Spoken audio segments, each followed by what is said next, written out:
Welcome back. Here we are back in the office talking about the Writing 121. We're going to take a look at a PowerPoint all about logical fallacies. We're going to talk about thesis statements. We're going to talk about writing assignments 11 and 12. So let's jump right into, and we're going to talk about Tootsie Pops. We'll start with that. Some of you on the message boards did it, others did not. But we're going to assume for this video that everybody did it. And everybody's lick count was between 1 and 200. 100 and 200, right? And between the 30 or so of you, 40 of you, that gives us a pretty good number to talk about. Now, we're going to say our average lick was 183. Not bad. My lick count was 88. I went fast, but I'm an outlier. Now, if I asked you how many licks does it take, and you take a Tootsie Pop and you count your licks, and you say it takes me 161, so therefore it takes 161 licks, but then we average out 30 people's worth, and we get 182 or 183, whatever I just said. We suddenly realize there's a discrepancy between yours and the average, right? And now there's all sorts of discrepancies here we need to think about. But having a bigger sample size in our studies is one really important thing. We could do more than 30, have an even bigger sample size, and get an even more accurate count. But there are still problems, and some people are pointing these problems out. One, I said, choose your own licking style. That's not science. We need to define our terms, right? Choosing your own licking style doesn't work. First of all, we got to say, what is a lick? Or our counts are different. We also need to think about other discrepancies. The Tootsie Pops themselves, they're not standard. Tootsie Pop Company doesn't give two shits about accuracy or similarity from one pop to another.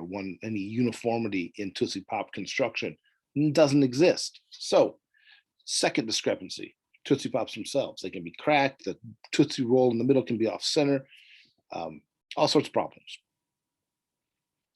Licking technique, Tootsie Pop uniformity. What else? Not enough people, maybe. 3 problems. What else? Maybe time of day. Is everybody eating them at the same time? You're all equally hungry, so you're all equally salivating. Maybe we need to do some at different times of day. Maybe we need to do different age ranges. Maybe younger kids are more excited to eat a sucker, so they're salivating more, breaking it down faster. There's all sorts of things we need to think about here to make sure our sample is correct. Because if we want to make a logical argument, we got to do it in a scientific way here, right? Use the scientific method. And part of that is collecting data and making sure our data is accurate, right? Counting licks to a center of a Tootsie Pop doesn't matter, but figuring out how much weight a beam can hold when you're building a building, that matters. We need to know the safety stuff. We don't want the building falling down and killing people. We don't want the building falling down even if it doesn't kill people, because we're going to spend time and money building a building. We don't want it to collapse. Tootsie Pops maybe not so important, but in general, doing our due diligence, collecting our data is very, very important. So that's why it's so important to interview an authority in the field, not just somebody who's experienced something. Because that takes us now into our logical fallacies. I'm going to share my screen with y'all here.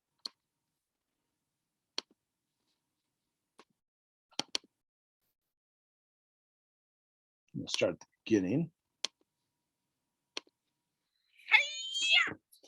When we're talking about logical fallacies, we are talking about aspects of an argument in which we have the The logic is the relationship between the premise and the conclusion.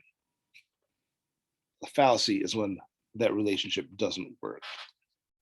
So these are the things we want to work on avoiding in our arguments. First one, argument from experience. This is when we experience one thing and assume we can then generalize from our experience to everybody. Number of licks to get to the center of the Tootsie Pops, for instance, or we have a bad experience with a person and generalize, in terms of like racism or sexism or something. These are bad things and they don't work logically. We need to quantify the data just like with Tootsie Pops. The second one, oversimplification, and this PowerPoint is available on Canvas as well. Oversimplification is where we're going to ignore the complexities of things. We can say, well, we counted our licks. We had 30 people. That's a decent number. We added up and divided it by 30 and we got it. But we're ignoring all those other things like licking, what constitutes a lick, the uniformity of the suckers, the age, the time of day, all these things that we're ignoring. So we're oversimplifying it. We got to make sure we're looking thoroughly into all aspects of our issue. The either or argument. This is an argument in which we set up a side we want and then some extreme other side and present them as if these are the only two options, either like what I'm saying or accept something really, really bizarre, like either build the wall or we're going to be welcoming rapists and drug dealers into the country because Mexico is sending us their rapists and drug dealers. We either legalize drugs or execute everybody that's ever even considered doing drugs. Bad plan. But we know there's got to be some middle ground between these two things, whether it's legalization of everything or execution. Well, maybe we legalize the softer stuff. We give treatment for addicts and the harder stuff. We investigate and try and stop the trafficking of things like cocaine and heroin. It's not an either or situation. We can do all sorts of things. What often people say, the both and. We can fight drugs and legalize some drugs. We don't have to go killing people. False equivalency is where we compare things and attack the comparison rather than the issue at hand, right? I don't like this candidate because he's just like Hitler. Hitler was really bad, so therefore don't vote for this candidate. It's a bad comparison. It doesn't work. Avoid the comparisons when we can stick with the facts. The circular argument. This is where the premise and the conclusion rely upon each other. Billy tells me he never lies. And so I believe him because he says he never lies. But it's Billy. He's the source and the explanation wrapped into one. That's no good. We need to go look at the history. We need to look at what Billy has actually said in relation to what happens. We need to interview people and make sure people can attest to Billy's honesty. Things like that. Don't trust the source to explain the source. Argument from authority is when it's really lack of authority. It's like celebrities selling things, people talking about stuff that they're not really authorities in. Celebrities selling underwear like Michael Jordan. English professor talking about logic. If you really want a good understanding of logic, you can go up to the 7th floor, take yourself a philosophy class, intro to logic. It's a full-on semester all about this stuff. So the person that teaches that class is really the authority, not me. Argument from ignorance occurs when we assume something is correct because we don't have any knowledge about the other aspect of it, like aliens. They must be real because we've never been able to prove they aren't. Because we can also flip-flop it. They must not be real because we've never been able to prove they are. Ghosts, that kind of stuff. We can't prove one side. Argument from ignorance says we should automatically accept the other side, but that's just not how it works. It's ignorant. We don't know. Just because we can't prove ghosts don't exist doesn't mean they don't. Just because we can't prove ghosts do exist doesn't mean they do. We got to look beyond it. And then the last three here are our Latin ones, the ad populum. This is popular opinion. It's right because everybody agrees it. You can't vote on truth. You can't vote on morality. The popular opinion can also be wrong, right? We got to have a reason other than popular opinion to support something. Ad hominem, this is where it means traditionally or technically against the man, but we can say against the person. This comes from some pretty sexist historical language. Against the person is when we attack an individual rather than that individual's ideas. We can make fun of Joe Biden's stutter. We can make fun of Donald Trump's hair. We can make fun of Barack Obama's ears. But we don't need to. We don't need to attack the person. These are politicians. Focus on what they're actually doing and saying, and we can attack those things. It's not logical to make fun of somebody and ignore their beliefs. Even though it's easy, we got to stay focused. The final one, post hoc ergo propter hoc. This means after this, therefore, because of this. Putting things in chronology. Chronology does not automatically relate to causality, as they say. You step on a crack yesterday, your mom falls down and breaks her back today. There isn't necessarily a connection. Even it's just a coincidence. So post hoc arguments kind of don't accept the basic idea of a coincidence when things happen coincidentally all the time. So that's it with the logical fallacies. Bear them in mind. Think about them while you are writing. Try and avoid using the logical fallacies because they're not going to help your arguments. They're just going to muddy it up. Now, thinking of your arguments, we've got paper 2 I collected the other day. I'm partway through them now. I'm enjoying them. No big concerns or complaints. Everything's looking like people, we're on the right page, as it were. You also have writing assignment 11 due today, and that's your annotated bibliography. And that is basically your works cited page with a short little paragraph after each one, or works cited page or reference page, depending if you're using APA or MLA. If you're sticking with APA after paper 2 because next semester you're taking a science class that's going to have a lot of writing, that's great.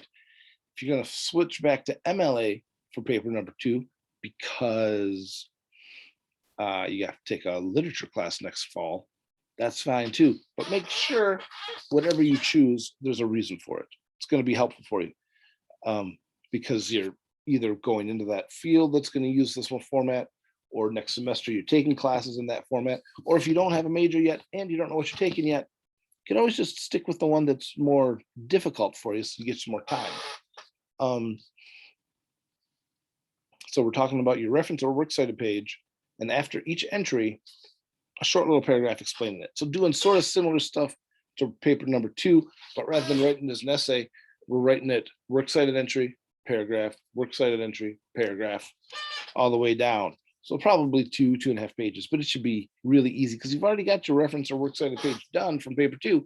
All you have to do is copy it into a new document and write a couple sentences about each one. Writing assignment 3 is coming up. 12. The annotated bibliography is 12. So that one is due this week. The other one due this week is finding an article with an interview in it. And you're supposed to look at how that interview is used as a source, just like in the discussion boards with the article about Flash Gordon, just like we did with advertisements at the beginning of the semester. How is an article, a writer using an interview as a source? Bear that in mind, think about it, not just question, answer, but using it like any other kinds of source. Picking and choosing some ideas, and that's written assignment 11. Now we need to think about thesis statements. In your thesis statements for paper number 3, think about my topic, green roofs on campus. My thesis statement can be, should we have green roofs on campus? No, that's not a thesis statement, that's a question. We should have green roofs on campus. Oh, now we're getting somewhere. It's got a should. We should. Make it an argument. Not a great thesis statement, but it's not a question. Remember, your thesis statement should be one sentence long and be a statement. We should have green roofs on campus because, then I can give you 3 reasons. Because it's environmentally friendly and a way to protect the earth, because it's cost effective in terms of heating and cooling and roof repair, and it makes campus look more aesthetically pleasing, more beautiful. It helps people want to come here when it's pretty. So my 3 reasons we should have green roofs on campus: because environment, cost, recruitment. Got 3 reasons.